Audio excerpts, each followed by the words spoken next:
ভিয়েতনামে ভয়াবহ টাইফুন বুয়ালুইয়ের তাণ্ডবে মৃতের সংখ্যা ক্রমশ বাড়ছে। সোমবার দেশটির কর্মকর্তারা নিশ্চিত করেছেন, এই প্রাকৃতিক দুর্যোগে এখন পর্যন্ত কমপক্ষে 11 জনের মৃত্যু হয়েছে এবং 20 জন নিখোঁজ রয়েছেন।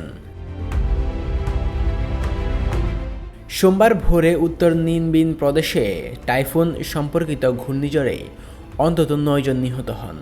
এছাড়া হুয়ে এবং থান হোয়া প্রদেশেও আরও 2 জনের মৃত্যুর খবর পাওয়া গেছে। এই ঝড়ের আঘাতে অসংখ্য ভবনের ছাদ ভেঙে পড়েছে এবং বৈদ্যুতিক খুঁটি ও গাছপালা উপড়ে পড়েছে। এই বছর ভিয়েতনামে আঘাত হানা 10ম ঝড় টাইফুন বুয়ালুই। রবিবার রাতে দেশের ইস্পাত উৎপাদনকারী কেন্দ্রীয় অঞ্চলে ঘন্টায় 130 কিলোমিটার গতিতে স্থলভাগে আঘাত হানে। এর আগে উপকূলীয় অঞ্চল থেকে প্রায় 30,000 বাসিন্দাকে সরিয়ে নেওয়া হয়েছিল। দুর্যোগ ও বাঁধ ব্যবস্থাপনা কর্তৃপক্ষের তথ্য অনুযায়ী নিরাপত্তা নিশ্চিত করতে প্রায় 1,17,000 সামরিক কর্মীকে একত্রিত করা হয়েছিল।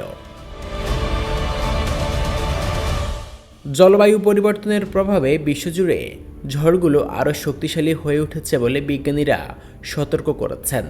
কৃষি মন্ত্রণালয়ের তথ্য বলছে, শুধু 2025 সালের প্রথম 7 মাসেই ভিয়েতনামে প্রাকৃতিক দুর্যোগে 100 জনেরও বেশি মানুষ নিহত বা নিখোঁজ হয়েছেন।